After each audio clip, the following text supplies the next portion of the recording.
मेवाड़ के उस योद्धा के बारे में बात करूंगा, मेवाड़ के उस स्वाभिमानी पुरुष के बारे में बात करूंगा, मेवाड़ का एक ऐसा राजा जिसको हम योगी भी कह सकते हैं, सच्चा नायक भी कह सकते हैं। आज उस योद्धा के बारे में बात करने जा रहे हैं। 9 मई 1540 ज्येष्ठ शुक्ला तृतीया, विक्रम संवत 1597, बादल महल कटारगढ़ कुंभलगढ़ में जयवंता की कोख से जन्म हुआ इस प्रताप सिंह का। जीवन के प्रारंभिक वर्षों को अगर देखा जाए, प्रताप सिंह और बाकी जो इनके भाई थे, तो दूसरी जो रानी जिसका नाम था धीरबाई, वो तो हमेशा यही चाहती थी कि मेरा बेटा राजा बने। प्रताप के मन में और माता जयवंता के मन में ये कभी विचार नहीं था कि हमारे प्रताप मेवाड़ के अगले राजा बने। उनको ये था कि जो भी उदय सिंह जी निर्णय करेंगे वो राजा बनेंगे। ऐसी स्थिति में निर्णय कुछ और ही हुआ। प्रताप सिंह के रहने के लिए कुंवर पदा के महल स्थान निश्चित किया गया और इनकी माँ और ये सब वहाँ रहते थे कुंवर पदा के महल में, और वहाँ से इनका खाना वाना आता था। कुंवर प्रताप सिंह उस महलों में रहने के बावजूद भी बड़ी खुशी से आनंद से रहते थे कि विपरीत परिस्थितियों में इंसान कैसे रहता है, इनसे सीखा जा सकता है। सामान्य जन के साथ जाते थे, खेलते कूदते थे, दोस्तों के साथ में भोजन करते थे, भीलों के साथ में खेलते थे, और भील इनको कीका कहते थे, कीका के नाम से जाने जाते थे। महलों में इनके पालन पोषण की जब बात करें तो इनका पालन पोषण और इनका सबसे ज्यादा प्रभाव इनके ऊपर पड़ा, इनकी माँ का पड़ा। पाली के अखेरा सोनगरा की पुत्री जयवंता बाई का इनके ऊपर प्रभाव सबसे ज्यादा प्रभाव था। जयवंता ने इनको वीरता के गुण सिखाए, जयवंता ने मातृ प्रेम की शिक्षा दी। जयवंता ने कहा कि बेटा, मातृभूमि से बड़ा कोई प्रेम नहीं होता है। उदारता के गुण सिखाए, न्याय प्रियता के गुण सिखाए, शूरवीरता के जयवंता ने गुण सिखाए। छोटे जब बच्चे थे तो जयवंता अपने सामने इनको बैठा करके हमेशा वीर पुरुषों की कहानियां सुनाया करती थी, और ये कुंवर प्रताप सिंह उन कहानियों को बड़ी ध्यान से सुनते थे। माँ का इतना प्रभाव पड़ता है। इतिहास के अंदर कुछ ऐसी माँ हुई जिन्होंने अपने बेटे का पालन पोषण वीर पुरुषों की भांति किया। जैसे उदाहरण से जीजाबाई, किसका पालन पोषण किया? शिवाजी का पालन पोषण किया। ऐसे बहुत सारे हमें उदाहरण इतिहास के अंदर मिलेंगे। ये वो महल है कुंवर पदा के महल, जबकि कुंवर प्रताप सिंह को महलों में रहना चाहिए था, लेकिन रहने के लिए ये स्थान उनका निर्धारित किया गया।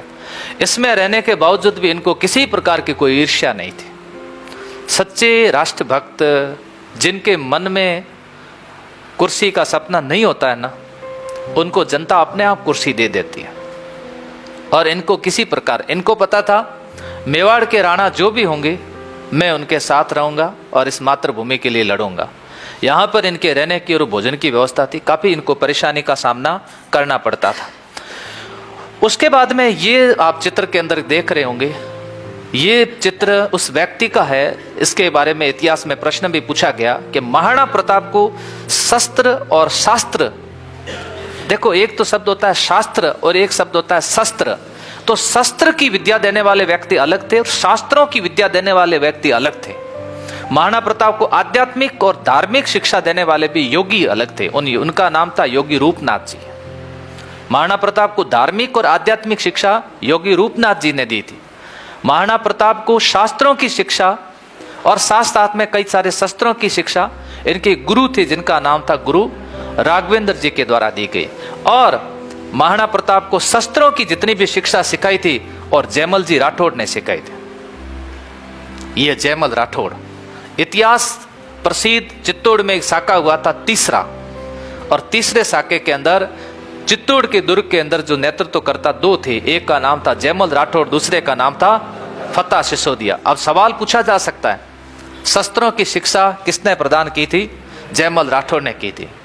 एक बार की बात है कि कुंवर प्रताप सिंह और कुंवर शक्ति सिंह किसी बात को लेकर के आपस में विवाद हो गया। इनके बीच में विवाद इतना ज्यादा बढ़ गया कि दोनों ने शस्त्र निकाल दिए। स्थितियां ऐसी हो गई कि बहुत नुकसान हो सकता है। तब उनके एक पुरोहित थे जिनका नाम था नारायण जी पालीवाल। पुरोहित जी ने आए और पुरोहित जी ने कहा कि रुकिए, आप प्लीज ऐसा मत करिए। उनको पता था कि अगर शक्ति सिंह विजयी रहे तो महाराणा प्रताप चले जाएंगे, और महाराणा प्रताप विजयी रही तो भाई की मृत्यु भी हो सकती है। आज मेवाड़ को बचाना जरूरी है। तब उन्होंने कहा कि आप रुक जाइएगा, अगर ऐसा करोगे, अगर नहीं रुकोगे तो ब्राह्मण की हत्या का आपके ऊपर आरोप लग जाएगा। और तब भी वे लोग आवेशित एक दूसरे के ऊपर प्रहार करने को आतुर थे। इतने में नारायण जी ने कटार अपने पेट में घोंप दी और कहा कि अब अगर आप आगे बढ़े तो आप समझ लो ये मेरी जो मृत्यु है इसका आरोप आप पे लगेगा और ब्राह्मण की हत्या का आप दोनों कोर पर आरोप लगेगा, नहीं तो प्लीज रुक जाइए, मैं बलिदान दे रहा हूं तुम्हारे लिए, रुक जाइएगा। बताओ कैसे लोग होते थे उस समय। इनको बचाने के लिए कौन कौन बलिदान नहीं देते थे। उदय सिंह को बचाने के लिए पन्ना ने अपने बेटे चंदन का बलिदान दे दिया। आज पुरोहित जी को लगा कि इन दोनों में से किसी एक का भी नुकसान नहीं होना चाहिए, मेरा नुकसान होता है तो कोई फर्क नहीं पड़ता है। तिथल खग हाथा पकड़ सांगा कियो वार, सारंग झेले शीश पर उन पर सांग उबार। वे लोग भी देखो इनको बचाने की पूरी कोशिश कर रहे थे। यहां पर आप शस्त्र विद्या सीखते हैं। इसके बाद में यहां स्थिति आ जाती है। वो होली का दिन 28 फरवरी 1572 उदय सिंह जी का देहांत होता है। देहांत के समय दाह संस्कार जब हो रहा था तो दाह संस्कार के समय जिसका राज्याभिषेक होगा वो उपस्थित नहीं होंगे। ऐसी स्थिति के अंदर ग्वालियर के राजा वहां उपस्थित थे जिनका नाम था राम सिंह जी तंवर। राम सिंह जी तंवर ने जगमाल के छोटे भाई सगर से पूछा कि आपके भाई जगमाल कहाँ हैं। उन्होंने कहा कि बैकुंठवासी उदय सिंह जी उनको उत्तराधिकारी घोषित करके गए, वे राजमहल में उनका राज्याभिषेक हो चुका है। ऐसी स्थिति में राम सिंह जी तंवर ने पाली के अखेरा जी सोनगरा से पूछा कि अगला मेवाड़ी राजा कौन होगा। तब कृष्णदास जी चुंडावत को पूछा, क्योंकि मेवाड़ी सेना में अग्रिम पंक्ति में हरावल पंक्ति में चुंडावत रहते थे और मेवाड़ के राणाओं के प्रधानमंत्री पद पर भी कौन रहते थे, चुंडावत रहते थे। चुंडावत जी को बुलाया गया, पूछा गया कि आपके अगले राणा कौन है। तब उन्होंने थोड़ी देर उत्तर नहीं दिया और उन राम सिंह जी तंवर ने कहा कि वर्तमान की इतनी खराब परिस्थितियां हैं, अकबर जैसा हमारा दुश्मन छाती के ऊपर खड़ा है और अभी कुछ समय पहले 1568 के अंदर उसने चित्तौड़ में कत्लेआम करवा दिया था, 30,000 उसने काट डाले थे। ऐसी परिस्थिति में जगमाल राजा होगा क्या मेवाड़ का? आप उत्तर क्यों नहीं देते हो? कृष्णदास जी चुंडावत ने कहा कि अगला मेवाड़ का राजा प्रताप सिंह होगा जिसके कमर पे तलवार बांधी जाए। प्रताप सिंह के कमर पे तलवार बांधी जाती, वहां पर भगवान शिव का एक मंदिर था, शमशान घाट में भगवान शिव का मंदिर था और ये शिव जी को तो पूछते थे, मेवाड़ी एक लिंग के दीवान थे और वहां उनका राज्याभिषेक हो जाता। राज्याभिषेक होने के बाद में राम सिंह जी तंवर अखेराज जी सोनगरा जाते हैं महलों के अंदर और महलों में जाने के बाद राजगद्दी पर विराजे जिनका नाम है जगमाल जी को कहते हैं, जगमाल जी कृपया करके थोड़ा साइड में आ जाइए, क्योंकि ये सीट किसके लिए है? ये प्रताप सिंह जी के लिए। तो जगमाल जी भी देख रहे हैं, लेकिन इनको राजगद्दी से हटाया जा रहा है। राणा कौन बनेगा? एक ऐसा व्यक्ति राणा बनेगा जो मेवाड़ की आन बान शान को बचाएगा, पूरे हिंदुस्तान की लाज रखेगा, उसको बनाना पड़ेगा। इनको यहाँ राजगद्दी से हटाया जाता है और उसके बाद इनका राज्याभिषेक हो रहा। देखिए कृष्णदास जी चुंडावत ने इनके कमर पर तलवार बांधी थी और तलवार बांध करके महाराणा प्रताप का राज्याभिषेक हो रहा है। 28 फरवरी 1572 उम्र कितनी हुई? 32 वर्ष के हो गए और 32 वर्ष में इनका राज्याभिषेक हुआ। चित्तौड़ का जब तीसरा साका हुआ था उस समय चित्तौड़ दुर्ग से इनको एक योजनाबद्ध तरीके से निकाल दिया गया और वो निकालने वाले थे जयमल जी राठौड़। जयमल जी राठौड़ को पता था मेवाड़े नहीं राजपूताने की अगर कोई लाज रखेगा तो लाज रखने वाला व्यक्ति यही है जिसका नाम है राणा प्रताप है। राज्याभिषेक होने के बाद में और उधर अकबर इधर प्रताप सिंह, दोनों की अगर तुलना की जाए, अकबर के दादा जिसका नाम बाबर, प्रताप सिंह के दादा जिसका नाम राणा सांगा और दादों के बीच में युद्ध हुआ था जिसका नाम था खानवा का युद्ध। फिर बात आती है प्रताप के सिंह के पिताजी उदय सिंह और अकबर के पिताजी हुमायूं, जिनका कोई विशेष योगदान नहीं रहा। उथल पुथल मेवाड़ में हो चुकी है। इधर मुगल साम्राज्य भी काफी टूट चुका है और इधर मेवाड़ भी काफी टूट चुका है। अब इधर अकबर और इधर महाराणा प्रताप। अकबर ने एक राजपूत नीति अपनाई। उसको लगा पूरे भारत पर राज करना है तो राजपूतों का सहयोग जरूरी है। राजपूतों में कोई भी घराना ऐसा नहीं होना चाहिए जो मेरा विरोध करे। अगर एक ने भी विरोध किया तो दूसरा विरोध करेगा, इसलिए सबको अकबर की अधीनता स्वीकार करनी पड़ेगी। ऐसी स्थिति में, और उस समय सब कहते थे गढ़ तो चित्तौड़गढ़ बाकी सब गढ़ैया, और प्रताप सिंह के सामने वो आंखों के अंदर वो स्थितियां थी 1568 वाली। उनको पता था कि मैं मुगलों की अधीनता कतई स्वीकार नहीं करूंगा। लेकिन वो हिंदुस्तान का बादशाह अकबर, वो भी भला कहां मानने वाला, क्योंकि अधीनता की शुरुआत तो आमेर से हो चुकी थी। 1562 के अंदर आमेर के राजा भारमल ने अपनी पुत्री हरखाबाई का विवाह कर दिया। अधीनता का क्रम तो चल ही रहा था। 1570 के अंदर नागौर दरबार लगाया। नागौर दरबार में भी घरानों ने आकर के अधीनता स्वीकार कर दी थी। जैसे ही राज्याभिषेक होता है, राज्याभिषेक के बाद अकबर ने कहा कि दूत भेजो महाराणा प्रताप को समझाने के लिए। जलाल खां कोरची आए। तो जब जलाल खां कोरची आए तो उनसे किसी प्रकार की कोई बातचीत नहीं हुई। उस समय भारमल जी के बेटे भगवंत दास जी के बेटे मान सिंह, मतलब भारमल जी का पोता मान सिंह इतिहास में बड़े मर्द राजा हुए, लेकिन उनका सही उपयोग नहीं हुआ। मान सिंह जब गुजरात आए हुए तब मान सिंह कहा कि आप डूंगरपुर जीतते हुए, आस्करण राजा को हराते हुए वे लोग जब पहुंचे, ये समाचार प्रताप सिंह के पास में गया कि कौन आ रहे हैं। आमेर के राजा के रूप में मान सिंह आ रहे हैं। तो ऐसी स्थिति के अंदर उदय सागर झील, पीछे झील दिख रही है, उदय सागर झील के किनारे भोजन की व्यवस्था की गई। और उस भोजन की टेबल पर जब बैठने की बात आई तो महाराणा प्रताप ने अपने पुत्र अमर सिंह जी को भेज दिया कि जाइए, क्योंकि ये भी आमेर के राजा नहीं है, ये भी राजकुंवर है, आप भी राजकुंवर है। प्रोटोकॉल ये कहता है कि राजकुंवर भोजन करेंगे। राष्ट्रपति कोई भारत में आ गया तो राष्ट्रपति भोजन करने टेबल पे जाएंगे, प्रधानमंत्री आया तो प्रधानमंत्री जाएंगे, किसी राज्य का मुख्यमंत्री आया तो मुख्यमंत्री को भेजा जाएगा। प्रोटोकॉल ये कहता है। साथ में भीम सिंह जी डोडिया को भेज दिया गया कि डोडिया साहब आप भी जाइए साथ के अंदर और बातचीत करिए। तब यहाँ अमर सिंह और सामने इधर मान सिंह और भीम सिंह जी डोडिया वगैरह सब गए वहां पर। इन्होंने भोजन करने से मना कर दिया और पूछा कहाँ है आपके पिताजी। तो कहा कि पिताजी के तो पेट दर्द हो रहा है। मान सिंह ने कहा मैं पेट दर्द का इलाज तो बहुत जल्दी कर दूंगा।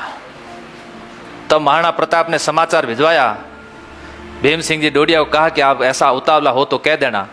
उन्होंने कहा मान सिंह जी आप आओगे तो मालपुरा में मिलूंगा, आप आओगे तो मालपुरा में मिलूंगा। आपके फूफा जी आएंगे। फूफा जी कौन? अकबर। आपके फूफा जी आएंगे तो जो स्थान निश्चित करेंगे वहां मिलूंगा। और जाते जाते भीम सिंह डोडिया ने भी कहा मान सिंह अगर आमना सामना हो जाए तो याद रखना पलक झपकते ही स्वर्ग में पहुंचा दूंगा। नाम मेरा भी भीम सिंह डोडिया है। मान सिंह जी को बहुत क्रोधित किया। मान सिंह अकबर के पास जाने के बाद अकबर को कहा कि हो सके तो हल्दी घाटी का नेतृत्व तो मुझे देना। क्यों? कि मुझे बदला लेना है, मुझे वहां पर अपमानित किया गया। लेकिन अकबर बहुत होशियार व्यक्ति था। अकबर ने कहा नहीं, अभी युद्ध नहीं करना है। प्रोटोकॉल के अनुसार आपसे प्रताप नहीं मिले होंगे तो प्रोटोकॉल के अनुसार काम करते हैं। भगवंत दास जी को भेजते हैं जो अभी वर्तमान में आमेर के राजा है। ये वही भगवंत दास जी है जो चित्तौड़ की तीसरा शाखा हुआ था उस समय मुख्य दर्शक बन के खड़े देख रहे थे और वहां पर हजारों व्यक्तियों का कत्ल हो रहा था। भगवंत दास जी आए तो महाराणा प्रताप की उनकी गोगुंदा में भेंट हुई। अगर सवाल पूछ ले कि इनकी भेंट कहां पर हुई थी, गोगुंदा में। गोगुंदा में उनकी भेंट हुई और गोगुंदा के अंदर महाराणा प्रताप ने कहा भगवंत दास जी शायद आपको याद होगा कि आपके पूर्वज किसके ध्वज के नीचे लड़ते थे? हमारे ध्वज के नीचे लड़ते थे। जब मेरे दादा खानवा का युद्ध लड़ने के लिए गए थे तुम्हारे आमेर से कौन आए थे? पृथ्वीराज जी कछुआ आए थे, हमारे ध्वज के नीचे लड़े तुम लोग। आज मेवाड़ी ध्वज मेरा झुका देता और आमेर का ध्वज करो ऊंचा, मैं लड़ूंगा आपके ध्वज के नीचे और मुगलों को देते हैं टक्कर। भगवंत दास जी ने कहा यह संभव तो हमारे लिए नहीं है। वापस गए। अकबर ने पूछा क्या कहा? भगवंत दास जी ने कहा कि वो तो ऐसी बातें कह रहे, अब कहने से कोई मतलब नहीं है। वो कह रहे आमिर के ध्वज के नीचे मैं लड़ने के लिए तैयार हूं। टोडरमल को भेजा। टोडरमल बहुत होशियार व्यक्ति। टोडरमल ने बहुत बातें बताई। टोडरमल ने क्या मतलब है प्रताप, क्या मिलेगा आपको? अधिकतर ने अधीनता स्वीकार कर दिए। छोड़ो ने इन सबको, आराम से रहोगे, जिंदगी जियोगे। महाराणा प्रताप ने कहा यही तो लिखा हुआ नहीं है ना, आराम ही तो नहीं लिखा हुआ, और मुझे आराम की आवश्यकता भी नहीं है। ऐसी स्थिति में अकबर ने कहा अपनी सेना रवाना करो, और सेना लेकर के अजमेर पहुंचे। तब तक इन्होंने, अकबर ने किसी को भी अपना सेनापति नहीं बनाया सेना का। उसको पता था कि अगर मुस्लिम को सेनापति बनाया तो अकबर की सेना में ज्यादातर राजपूत रखे गए थे, वो नाराज हो जाएंगे। वहां आकर के उसने सेनापति बनाया। तब ऐसी स्थिति के अंदर अकबर के मुस्लिम सेनापति नाराज हुए थे। मान सिंह को मुख्य सेनापति बनाया था, तब काजी खां, नबी खां ये नाराज हो गए थे और वापस निकल गए थे। इन्होंने कहा हम नहीं लड़ेंगे, ये सेनापति मान सिंह है तो हम युद्ध नहीं लड़ेंगे, सेनापति तो हम रहेंगे। आसफ खां को सहायक कमांडर बनाया गया था, और ये सेना लेकर के मान सिंह को कमांडर बना करके पूरी उम्मीद के साथ में भेजा जाता है कि मान सिंह जाएगा तो युद्ध जीत करके आएगा। मान सिंह वहां से मांडलगढ़, मांडलगढ़ से मोही गांव से होता हुआ गोगुंदा पहुंचा। उधर समाचार मिले महाराणा प्रताप को कि मान सिंह आ चुका है। महाराणा प्रताप ने भी अपनी सेना को कुंभलगढ़ से थोड़ा नीचे की ओर लिया, और कुंभलगढ़ से निकल रहते हुए हल्दी घाटी तक पहुंच गए। महाराणा प्रताप ने कहा कि हम वो गलती नहीं करेंगे जो गलती मेरे दादा राणा सांगा ने की, हम वो गलती नहीं करेंगे जो गलती हेमू ने की। इसलिए हमें गुरिल्ला युद्ध पद्धति से युद्ध लड़ना पड़ेगा। इन मुगलों के सामने हाथी पे बैठ करके मैं नहीं जाऊंगा, क्योंकि ये टारगेट सीधा किसको बनाते हैं? राजा को बनाते हैं। बड़ी होशियारी के साथ लड़ना पड़ेगा। कितने सारे योद्धा इनके साथ में, रामदास राठौड़, रावत सांगा, भीम सिंह डोडिया, राम सिंह जी तंवर, सबसे बुजुर्ग हल्दी घाटी के योद्धा, अखेराज जी सोनगरा, ये सब इनके साथ में पूरी टीम, और साथ साथ में हकीम खान जी सुरी, हरावल दस्ता देख रहे हैं। पिछले चंदावल के अंदर पूंजा भील सरदार, जगन्नाथ जी पुरोहित, मेहता जयमल जैसा कैसा चारण, बड़े बड़े योद्धाओं के साथ में महाराणा प्रताप अपनी सेना लेकर के उतर जाते। और वो समय नजदीक आ चुका है जब युद्ध होना अनिवार्य हो गया। कहा भी गया न कि दुंद कहां तक पाला जाए, युद्ध कहां तक टाला जाए, तू राणा का वंशज है, फेंक जहां तक हला जाए। अब मुझे 80 किलो का भाला इतनी ताकत के साथ फेंकना है, जहां तक जाएगा फेंकना है। युद्ध में सबको लड़ना है, क्योंकि युद्ध टाला नहीं जा सकता, परीक्षा को टाला नहीं जा सकता, बहाना बनाया नहीं जा सकता, सीखा जाए। और पूरी ताकत के साथ जब लड़ना है तो पूरी ताकत के साथ लड़ना चाहिए, अन्यथा मैदान छोड़ के चले जाना चाहिए। अधूरा जीवन में कोई काम नहीं करना चाहिए। इस तरह घोड़ा झांक्या भवसागर रे मई, तारण वालो तार से साइयों पकड़ से बाएं। पूरी ताकत के साथ महाराणा प्रताप ने अपनी सेना को कहा कि आपको लड़ना है, और सीधी सी बात है, उनको पता था कि हमारा नेतृत्व करता इतना अच्छा है तो हमें लड़ना ही है। और उधर सामने मान सिंह, आसफ खां, बड़े बड़े योद्धा उधर सामने भी थे, सेना लेकर के जो लोग पहुंच चुके हैं। 18 जून 1576, गर्मी का महीना है। मुगलों को थोड़ी गर्मी कम सूट होती है, और एक संकड़ी घाटी भी पड़ती है जिसे हम हल्दी घाटी के नाम से जानते हैं। युद्ध शुरू हो जाता है इनके बीच में, और इस युद्ध को हाथियों के युद्ध के नाम से भी जानते हैं। अब युद्ध शुरू होने के बाद में कैसी परिस्थितियां घटती हैं वो भी आप एक बार देखिए। हल्दी घाटी का युद्ध शुरू हो चुका है। इस तरह से देखिए, इसकी आवाज मैंने म्यूट कर रखी है। ये सैनिक मुगल सैनिक है सब। हल्दी घाटी युद्ध के अंदर ये राजपूत सैनिक है जो दिख रहे हैं आपके सामने। महाराणा प्रताप आ चुके हैं। महाराणा प्रताप अब भाला लेकर के मान सिंह पर प्रहार करेंगे, और ये चेतक ने देखो पैर उठा दिए और हाथी के ऊपर पैर दे दिए। ये वार किया, मान सिंह ओहदे के अंदर छुप गया।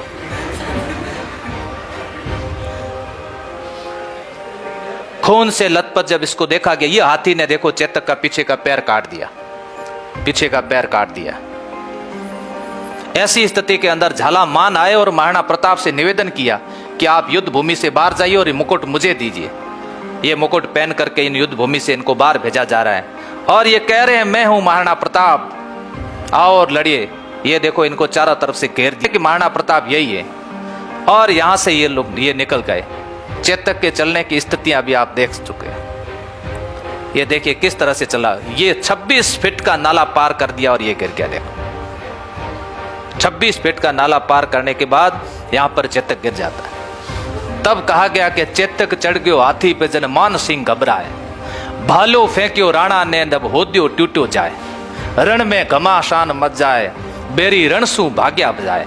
एकदम सन्नाटा छा गया। जब महाराणा प्रताप ने जब भाला उठाया ना, तब एक बार तो ऐसा लगा कि पता नहीं क्या हो जाएगा। मान सिंह जी को कहा कि मान सिंह जी आज मुलाकात कर ही लेते हैं। और मान सिंह जी को लगा कि ये भाला जो प्रहार हो गया, इस भाले से बचना मेरे को बहुत जरूरी है। तब वो होदा टूट गया, तो इतना जबरदस्त प्रहार था, लेकिन नुकसान किसने कर दिया? इस हाथी ने पूरा गड़बड़ कर दिया। वो महाराणा प्रताप ने संकड़ा स्थान चुना था, संकड़ी घाटी सुनी थी। अब उसके अंदर सेना को प्रवेश, बड़ी सेना को वहां से प्रवेश, ये हल्दी घाटी है। देखो इतनी कोई ज्यादा दूरी नहीं है, इतनी दूरी नहीं है, ये हल्दी घाटी है। इधर सेना अकबर की है और सामने सेना किसकी है? महाराणा प्रताप की सेना है। सामने महाराणा प्रताप की सेना है। ये अभी का लेटेस्ट वीडियो है, उस समय आप मत सोचना कि सेना कोई टैक्सी में आ रही होगी। हाँ, ये अभी का है, बस आपको समझाने के लिए है कि उस समय इस तरह की घाटी थी। उस घाटी में से सेना, बड़ी संख्या में सेना उधर उधर आ जा नहीं सकती थी, नहीं सकती थी। ऐसी उस समय की परिस्थितियां थी।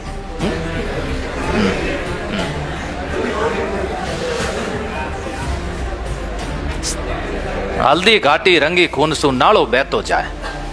ये हल्दी घाटी खून से रंग चुकी थी। अब्राहम लिंकन का जब भारत दौरा तय हुआ, तब उसने अपनी माँ से पूछा कि मैं भारत जा रहा हूँ, क्या लाना है वहां से? उसने कहा शूरवीर योद्धा जहां लड़ा था, जिसका नाम था महाराणा प्रताप, उस हल्दी घाटी की मिट्टी को लेकर के आना। बस उस मिट्टी को मेरे सिर पे लगाना है। क्या शूरवीरता थी उसके अंदर। पूरे हिंदुस्तान का बादशाह भी उसके सामने डरता था। उसको भी ऐसा लगता था सपने के अंदर कि प्रताप आ जाएगा। राणा थारी डकार सुनने अकबर धुज्यो जाए। इसको हल्दी, वहां का मिट्टी इसी तरह की मिट्टी है। अब्राहम लिंकन तो नहीं आ पाए, लेकिन जीके के तो यहां पर महाराणा प्रताप का उस समय स्थितियां ऐसी रही। इस हल्दी घाटी से महाराणा प्रताप की सेना थोड़ी और आगे आ गई और उस समय मीटिंग की। तब बुजुर्ग जो योद्धा थे, उन बुजुर्ग योद्धाओं ने कहा कि अभी आगे वाले मैदान में हम नहीं जाएंगे। लेकिन जो काफी संख्या में सेनापतियों ने कहा नहीं, हम आगे वाले मैदान में जाएंगे। तो निर्णय लिया गया कि अगले मैदान में पहुंचते हैं और थोड़ा सा ये घाटी से आगे आ गए। और घाटी से आगे आए, एक दिन तो पूरा हाथियों के नाम रहा। महाराणा प्रताप के पास हाथी थे लूणा, राम प्रसाद, खांडेराव, चक्रपाण। मुगल सेना में थे रन मदार, गजराज, मर्दाना। मानसिंह मर्दाना हाथी पर बैठे थे। ये थोड़ा सा आगे मैदान के क्षेत्र में आ गए और मैदान में आने पर मुगल वहां से भागने लगे। तब एक व्यक्ति ने जोर से ढोल बजाकर कह दिया कि मुगल बादशाह अकबर युद्ध मैदान में पहुंच चुका है। उसका नाम था मैतर खां। इससे मुगल सेना में और जोश आ गया। जोश आने के बाद वो लड़ने लगे।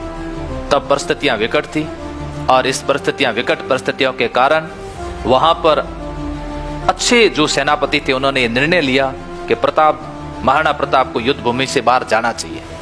अभी परिस्थितियां ऐसी विकट हो चुकी है, बाकी हम अपने आप संभालेंगे।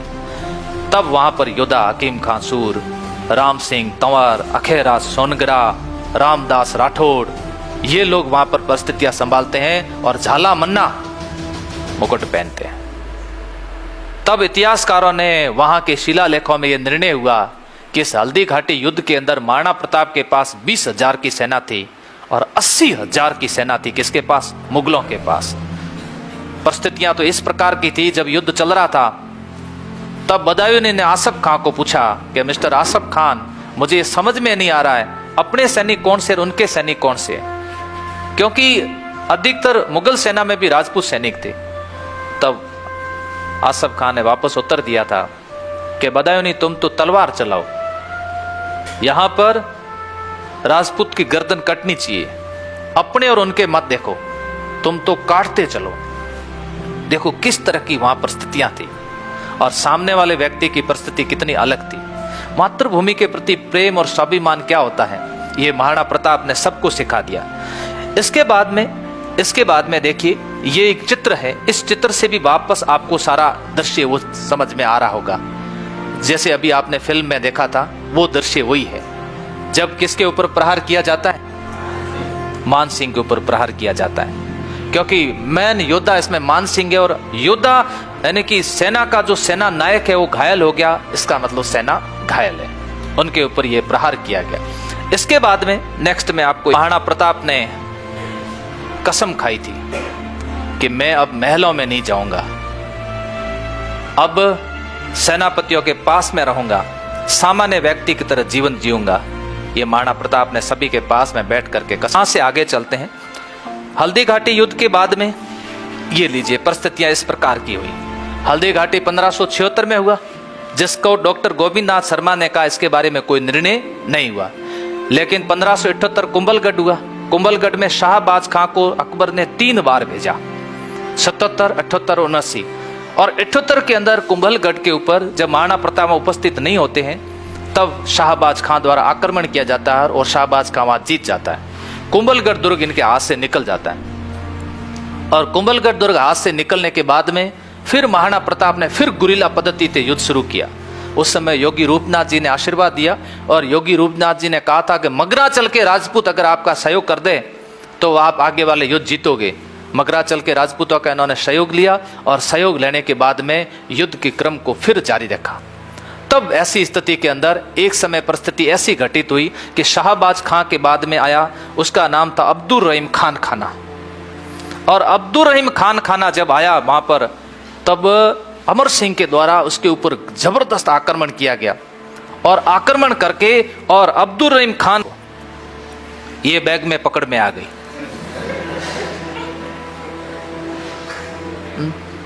किसकी है? 2 ही है, 3 है, मुझे नहीं पता। हाँ? ये अब्दुल रहीम खान खाना है। जैसे ही पकड़ में आई और इसको लेकर के आए महाराणा प्रताप के पास में, महाराणा प्रताप ने कहा, मिस्टर अमर सिंह जी, आपने ये क्या कर दिया? फिर आप में और अकबर में और हमारे में अंतर क्या रहेगा?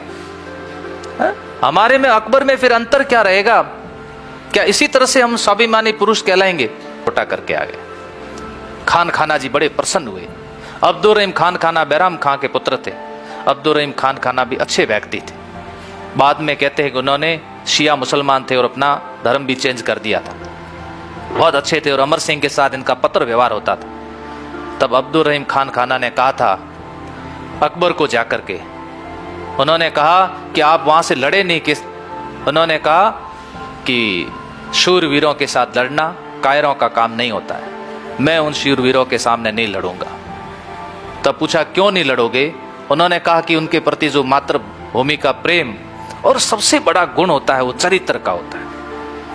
अगर ये चरित्र महाराणा प्रताप में नहीं होता, शायद महाराणा प्रताप को आज कोई याद नहीं करता। ये कलंक लग जाता आज यहाँ, लेकिन इस कलंक को लगने नहीं दिया, वो महाराणा प्रताप थे। उसके बाद में 1582 और युद्ध था जिसका नाम था दिवेर का युद्ध।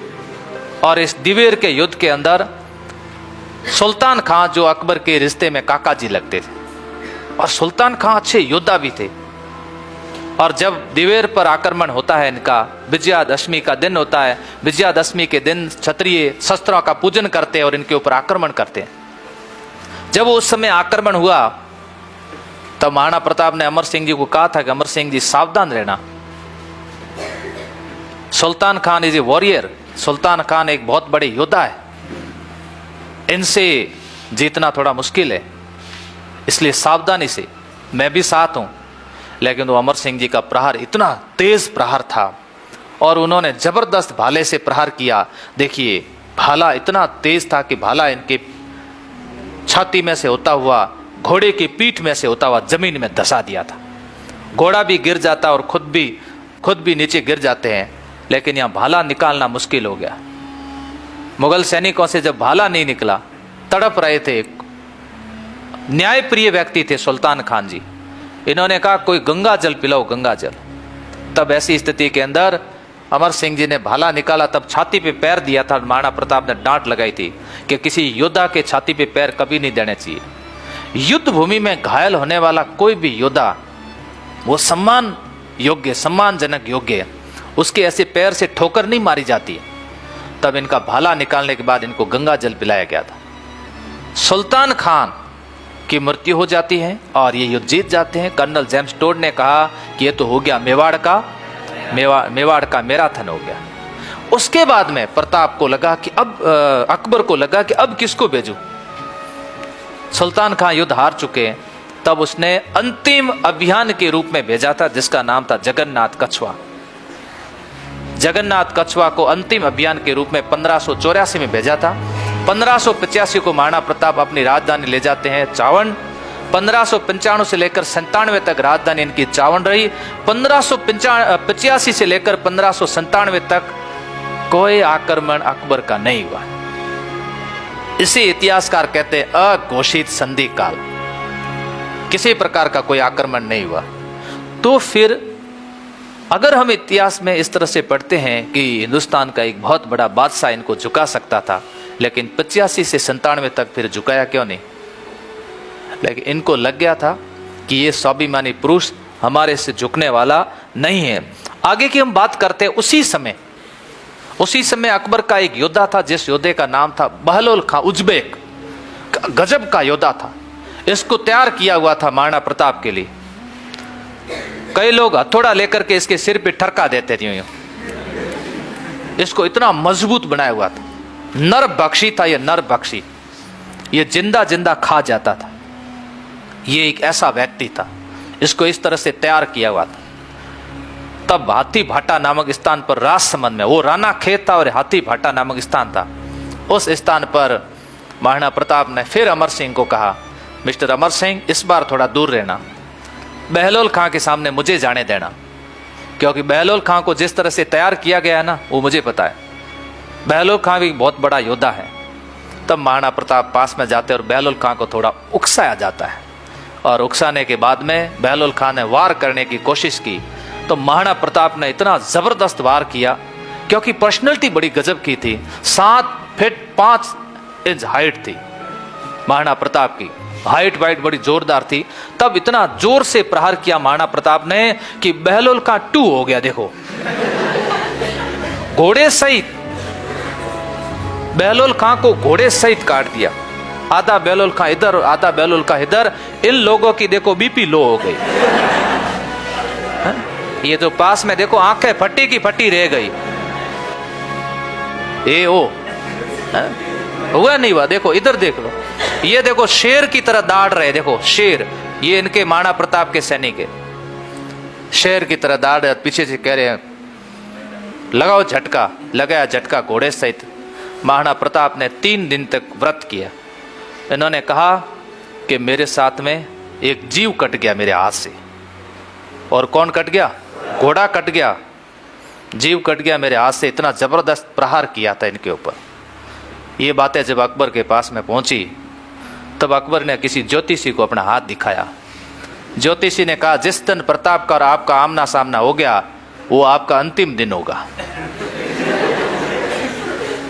अकबर ने कहा, मैं तो सामने ही नहीं जाऊंगा, बाकी भेजे बहुत। महाराणा प्रताप ने कई समाचार भेजे कि आप आ जाओ, अपन दोनों युद्ध लड़ लेते हैं। ये महाराणा प्रताप भी एक ऐसे राजा थे जो अपने पास 2 तलवारें रखते थे। महाराणा प्रताप के आप फोटो में देखना, यहाँ पर इनके पास में 2 तलवारें थी। 2 हाथों से चलाना नहीं। महाराणा प्रताप कहते थे कि अगर मेरे सामने कोई ऐसा दुश्मन आ जाए जिसके हाथ में तलवार नहीं है, तो मैं मेरी तलवार दे दूंगा, लेकिन नी हथे पर वार नहीं करूंगा, पीठ के पीछे किसी पर वार नहीं करूंगा। ये थे राष्ट्रभक्त। इसे बोलते हैं स्वाभिमानी पुरुष। पीठ के पीछे वार किए होते तो शायद राजपूताने को कोई हरा नहीं सकता था। ये लोग नी हथे पर वार नहीं करते थे। तब 2 तलवारें अपने पास में रखते थे।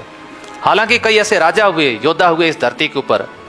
भरतपुर के जाट राजा सूरजमल, वो अफलातून के नाम से जाने जाते हो, तो 2 हाथों से तलवार चलाते थे। हल्दी घाटी हरावल दस्ता देखने वाले हकीम खान 2 हाथों से तलवार चलाते थे, और दोनों हाथों से उतनी गजब तरीके की कलाबाजी दिखाते थे। इसके बाद में ये है चेतक, ये छतरी बनी हुई चेतक की बलीचा। वो नाला पार करने के बाद चेतक यहाँ पर गिर जाता है, और चेतक के यहाँ पर गिरने के बाद में जब वो परिस्थितियां, जब हल्दी घाटी युद्ध की परिस्थितियां की मैं बात करूं वापस, उस समय एक दो मुगल सैनिकों को पता चल गया कि महाराणा प्रताप ने मुकुट चेंज कर दिया और किसी दूसरे को युद्ध लड़ाया जा रहा है। शक्ल में दोनों एक जैसे थे। तब शक्ति सिंह ने उस समय उन मुगल सैनिकों का वध किया और शक्ति सिंह यहां आकर के पहुंच गए। शक्ति सिंह ने पीछे से आवाज दी, ओ नीले घोड़ेरा असवार। तो महाराणा प्रताप को लगा कि कोई जान पहचान वाला लग रहा है। पीछे मुड़ के देखा तो शक्ति सिंह। तब उस गीत में गाया गया, शक्ति सिंह की गर्दन झुक गई पड़ियो पगारे माय, गले लूम गयो प्यार झूम गयो वचन न मुंडे आए, के दोनों आंसू ढा टपकाए वारी बाया कौन छुड़वाए। दोनों आंखों से उनके आंसू टपकने लगे और बाहें पकड़ ली, अब छुड़ाए कौन दोनों भाइयों को। तब प्रताप सिंह ने कहा था, महाराणा प्रताप ने, शक्ति सिंह जी आपकी कोई गलती नहीं है। योद्धा का धर्म होता है युद्ध लड़ना, आप अपना धर्म निभा सकते हो, चाहे हमारे पक्ष में लड़ो या चाहे सामने लड़ो, लेकिन लड़ना जरूरी है। उन्होंने कहा कि हम आपके साथ में हैं और मैंने आपका ही साथ दिया। और शक्ति सिंह ने हल्दी घाटी युद्ध में महाराणा प्रताप का साथ दिया। ये मेरा घोड़ा, जिसको नाटक यानी कि सही नाम था त्राटक, ये घोड़ा आप ले जाइए। चेतक बोलते, सही नाम था चेटक। ये मेरा घोड़ा आप ले जाइए यहाँ से और मैं आज आपके साथ में हूं। यहां पर इनकी समाधि बनी, चेतक की समाधि बनी। तब महाराणा प्रताप ने कहा, हूं याद करूं हल्दी घाटी ने, नैना में रक्त उतर आवे, सुख दुख रो साथी चेतकड़ो, सूती जी हुक जगा जावे। ये सुख दुख का साथी था।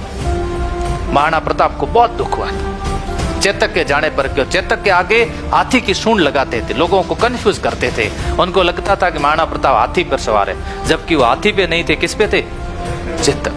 चेतक पर सवार थे। इसके बाद बात करता हूं, ये महाराणा प्रताप ने इसको झुकने नहीं दिया। यह है मेवाड़ी पाग। आपको चित्र से ऐसा लग रहा होगा कि इतनी बड़ी, बिल्कुल इतनी बड़ी, और सिर भी इतना बड़ा था, इतनी पर्सनैलिटी थी। 80 किलो का जब भाला रखते थे अपने पास, 72 किलो का जब कवच पहनते थे, 110 किलो खुद का वजन था, और फिर वो सारा घोड़े के ऊपर बैठते थे। आजकल देखा नहीं कैसे मसाले मिक्स आने लग गए, लोगों की खोपड़ियां इतनी इतनी हो गई है। हुआ नहीं हुआ है? हाई टेक्नोलॉजी वाले अभी बच्चे जन्म रहे हैं, साफा पहनाते उनके ऊपर घूम रहा है। मैंने जब ये देखा तो उन्होंने कहा कि महाराणा प्रताप की पगड़ी है। अकबर के पास में एक ऐसा संदेश गया कि महाराणा प्रताप अधीनता स्वीकार करने के लिए तैयार है। उसने पृथ्वीराज जी को बुलाया और पृथ्वीराज को बुला करके कहा कि मैं आज बादशाह धरती रो। उसने कहा कि मैं आज बादशाह धरती रो, मेवाड़ी पाग पगा में, अब बता किन रजबट रे रजपूती खून रगा में। और ये कौन कह रहा है? अकबर कह रहा है पृथ्वीराज को कि मैं आज बादशाह धरती रो, ये मेवाड़ी पाग पगा में। बस यही तो रखना नहीं चाहते थे ये लोग। ये पड़ी मेरे पगा में, ये देख पत्र पढ़ ले। अब बता तू किन रजबट रे रजपूती खून रगा में। बताते थे राजपूत और खून राणा। अब बता किसके अंदर है? महाराणा प्रताप के पास जब पत्र गया तो महाराणा प्रताप ने लिखा कि रजपूतन रो जायो हो, रजपूती फर्ज निभाऊला। महाराणा प्रताप ने वापस लिखा कि रजपूतन रो जायो हो, रजपूती फर्ज निभाऊला, शीश कटे पाग नहीं झुके, दिल्ली रो मान झुकाऊला। और उन्होंने दिल्ली का मान झुकाया। कुछ गाने ऐसे जोड़े गए जो कि वास्तव गाने सही नहीं थे। जोड़ा गया, अरे घासरी रोटी ही जद बन बिलावड़ो ले भाग्यो, नन्नो सो अमरियो चीख पड़ो, राणा रो सोयो दुख जाग्यो। अमरिया ननिया कहाँ था? है कहाँ था नन्ना अमरिया? अमर सिंह तो दिवेर के युद्ध लड़ रहे हैं। अमर सिंह खान खाना को पराजित कर चुके हैं, कहाँ नन्ना था? राणा सांगा का दुख अपने बच्चे को देख करके नहीं जगा था। बच्चे की रोटी ले गया तब राणा सांगा का महाराणा प्रताप का दुख नहीं जगा था। महाराणा प्रताप का दुख तो उस दिन जग गया था कि यहाँ की पगड़ी झुकेगी नहीं, हमारे घोड़ों पर हम दाग नहीं लगने देंगे, और यहाँ की राजकुमारी की डोली मुगल नहीं उठाएंगे। उस दिन दुख जग गया था। इस पूरे क्षेत्र पर राज होगा तो सिर्फ मेरा ही होगा और किसी का नहीं होगा। लेकिन आगे की पंक्तियां बहुत बढ़िया कही गई कि हूं लड़ियो घणो, हूं सयो घणो, मेवाड़ी मान बचावण ने, मैं पाछ निराखी रण में, बेरारो खून बहावण ने। जिंदगी के अंदर ध्यान रखना, अगर सफल होना है तपस्या करनी पड़ती है कि हूं लड़ियो घणो, हूं सयो घणो, हूँ पढ़ियो घणो हैं, हूँ रटियो घणो हैं, सरकारी नौकरी लेवण ने हैं, मैं कमी नहीं राखी पढ़ण में हैं, मैं पाछ नहीं राखी रण में, बेरियारो खून बहावण ने, कमी नहीं रखनी है। तो ये जीवन की परिस्थितियां जब याद करते हैं, फिर आगे क्या कहा गया, फिर कहा गया जब याद करूं हल्दी घाटी ने, नैना सू रक्त उतरावे, नाला बहाता खून का नाला, क्योंकि मेरा सुख दुख का साथी चला गया था। जीवन के अंतिम समय की परिस्थितियां कैसी रही उसको देखो। क्या जीवन का जो लास्ट समय था उस समय परिस्थितियां कैसी रही।